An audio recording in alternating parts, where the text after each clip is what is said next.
Bienvenue à tous dans ce nouveau numéro du Focus de la semaine. Dans ce Focus, nous allons parler des faits marquants de l'actualité nationale, mais aussi internationale. Et nous entamons ce Focus par le retour du chef de l'État Ismaël Omar Guelleh, après une présence marquante à l'échelle internationale. De quoi s'agit-il? La suite dans ce commentaire. C'était mardi après-midi. La capitale a vibré avec le retour du président de la République après une semaine chargée en engagements internationaux, fraîchement rentré à Accra où il a pris part activité au sommet de l'Union africaine. Le chef de l'État s'est ensuite envolé vers Paris pour honorer de sa présence à l'ouverture des Jeux Olympiques de Paris.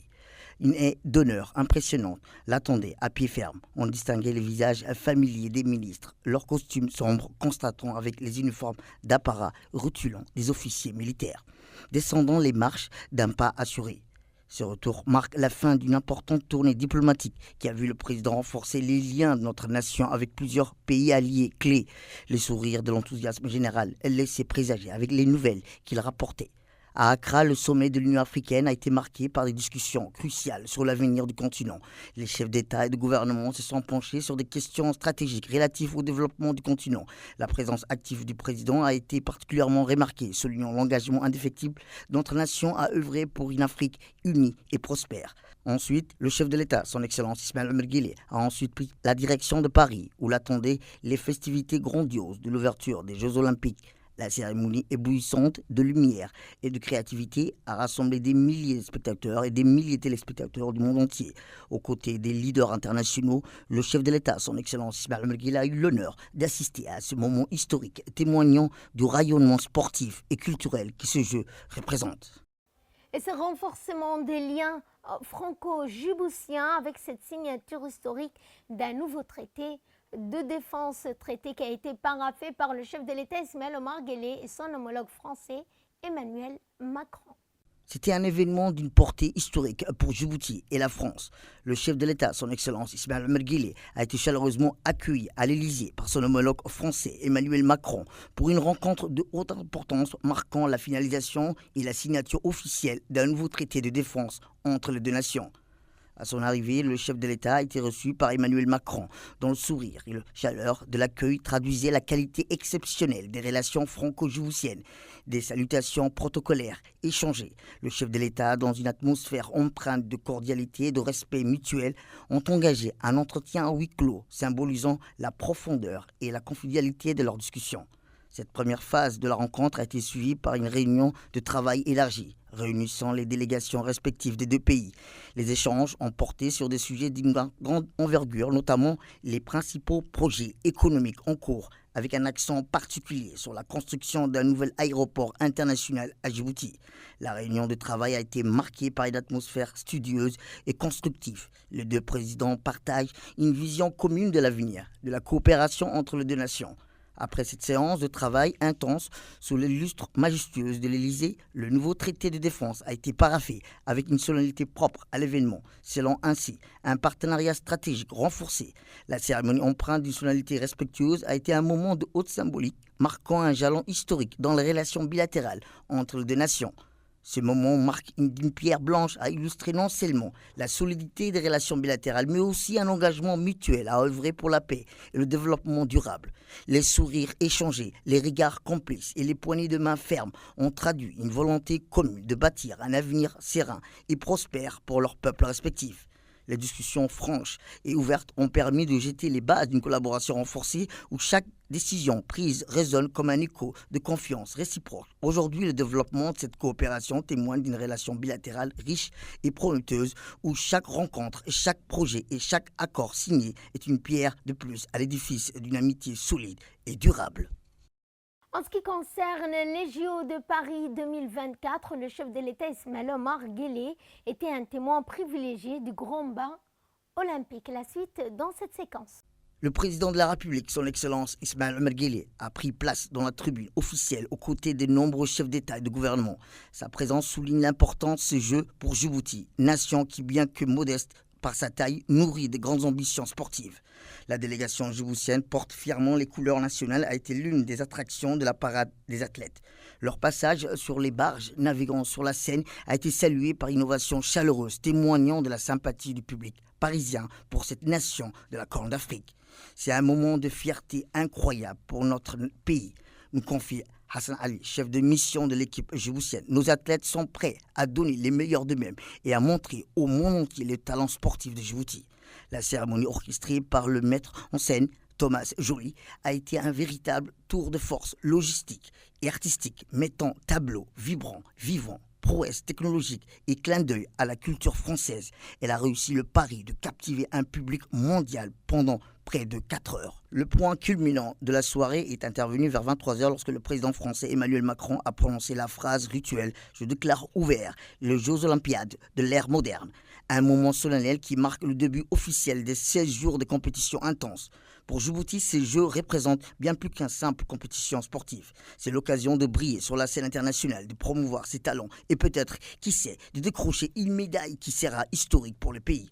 Ces Jeux de Paris 2024 s'annoncent comme un moment charnière pour le sport djiboutien avec une délégation motivée et le soutien indéfectible de leur président. Les athlètes de Djibouti sont prêts à relever le défi olympique. Le monde entier, et en particulier la nation djiboutienne, retiendra son souffle à chacune de leurs performances.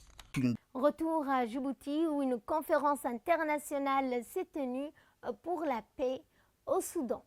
Direction Kempinski Palace, où s'est tenue une cérémonie de clôture de la conférence internationale dédiée à la paix au Soudan, organisée par la République de Djibouti. Cette rencontre, surnommée Retreat on Soudan, rassemblait près de 30 pays et organisations internationales, témoignant de l'importance cruciale de cette initiative. Sous la houlette du président de la République, également président de l'IGAD, Djibouti affirme son rôle central et prépondérant dans la région. Le président a toujours souhaité une implication plus visible et significative de Djibouti dans la recherche des solutions aux crises régionales, particulièrement celle qui ravage actuellement le Soudan. Cette retraite a été une illustration éloquente de la volonté politique de Djibouti de soutenir le peuple soudanais en attirant des partenaires venus du Moyen-Orient, des États-Unis, d'Europe et d'Afrique. La conférence vise à harmoniser les approches et avancer des initiatives concrètes pour la paix et la stabilité au Soudan. Arta, cette fois avec cette formation de haut niveau pour booster les compétences en gestion de projet. De quoi est-il question? La suite dans cette séquence. Cette initiative ambitieuse, une formation de 3 jours sur le montage des demandes, des subventions qui ont été débutées rassemblant, s'est faite un panel impressionnant d'acteurs clés de la société civile et de la gouvernance locale djiboutienne. Cette formation n'est pas un simple séminaire de plus. Elle représente une étape cruciale dans le renforcement des capacités des organisations locales et des autorités territoriales visant à les doter les outils nécessaires pour naviguer dans les eaux souvent tumultueuses du financement des projets internationaux. Au cœur de cette initiative, une experte principale du projet d'appui à la société civile en République de Djibouti. Son intervention s'inscrit dans une dynamique plus large de protection et professionnalisation des acteurs locaux, un enjeu majeur pour le développement durable de Djibouti. L'approche pédagogique adoptée et résolument pratique. Les participants issus d'horizons divers, des cadres ONG aux agents territoriaux, sont plongés dans les arcanes de la gestion des cycles de projets. Dans l'actualité internationale, il y a les Jeux de Paris qui ont dominé cette semaine la scène internationale avec l'équipe olympique des réfugiés, bien plus qu'une médaille qui était en jeu. Explication. Aux Jeux Olympiques de Paris 2024, une équipe particulière attire l'attention, l'équipe olympique des réfugiés. Dimanche dernier, dans la ville Lumière, cette formation unique a été célébrée lors de l'événement qui a réuni sportifs officiels et personnalités. Créée en 2016 pour les Jeux de Rio, cette équipe incarne bien plus que la simple compétition sportive. Elle porte en elle l'essence même de l'esprit olympique, dépassant de soi, fraternité et espoir. Pour Paris 2024, ce sont plus de 37 athlètes qui porteront les couleurs de cette équipe si particulière, participant 12 disciplines différentes. L'initiative, fruit d'une collaboration entre le Comité international olympique, le HCR, va au-delà du sport. Elle lance un message fort au monde. L'inclusion, l'égalité des chances ne sont pas des vains. Dans un contexte mondial où le déplacement forcé atteigne des niveaux records, cette équipe rappelle que le talent et la volonté transcendent les frontières et les difficultés. Pour Paris 2024, l'enjeu est de taille. La France, terre d'accueil historique, se doit de montrer l'exemple. L'organisation de ces Jeux est une opportunité unique de mettre en lumière les valeurs d'inclusion et de diversité chères à l'esprit olympique. On reste toujours à Paris pour les JO, ou les premiers JO à compter donc autant de femmes que d'hommes en compétition. Commentaire. Paris écrit un nouveau chapitre de l'histoire du sport. Les Jeux Olympiques 2024 marqueront un tournant décisif dans la quête de l'égalité des sexes avec une parité parfaite entre athlètes masculins et féminins. Une révolution silencieuse mais ô combien significative. En 1900, 22 pionnières foulaient le sol parisien pour participer aux Jeux. En 2024, elles seront plus de 5250, soit exactement le même nombre que leurs homologues masculins.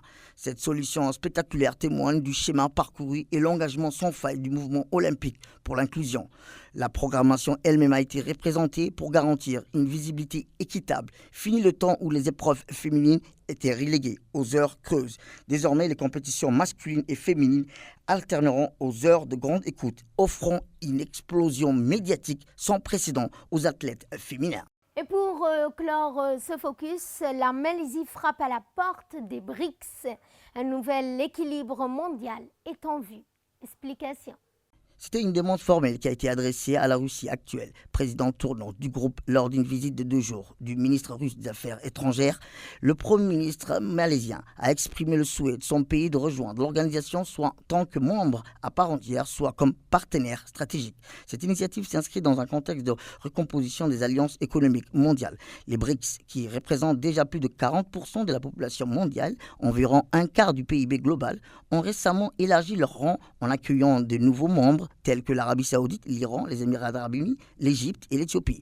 L'adhésion potentielle de la Malaisie pourrait renforcer davantage le poids de ce bloc dans l'économie mondiale. Pour la Malaisie, cette démarche représente une opportunité de diversifier ses partenariats économiques, accroître son influence sur la scène internationale. Le pays a déjà connu pour son économie dynamique et son rôle stratégique dans le commerce en Asie du Sud-Est pourrait bénéficier d'un accès privilégié au marché des autres nations des BRICS. Les discussions entre Anwar Ibrahim et Sergei Lavrov ont également porté sur le renforcement de la coopération bilatérale dans divers domaines, notamment l'investissement, le commerce, la science et la technologie, la culture, la défense, l'éducation et la culture. Cette approche multidimensionnelle souligne l'ambition de la Malaisie de jouer un rôle plus important dans les affaires mondiales. C'est ainsi que se referme ce focus. Merci à vous de nous avoir suivis. Excellent week-end à toutes et à tous.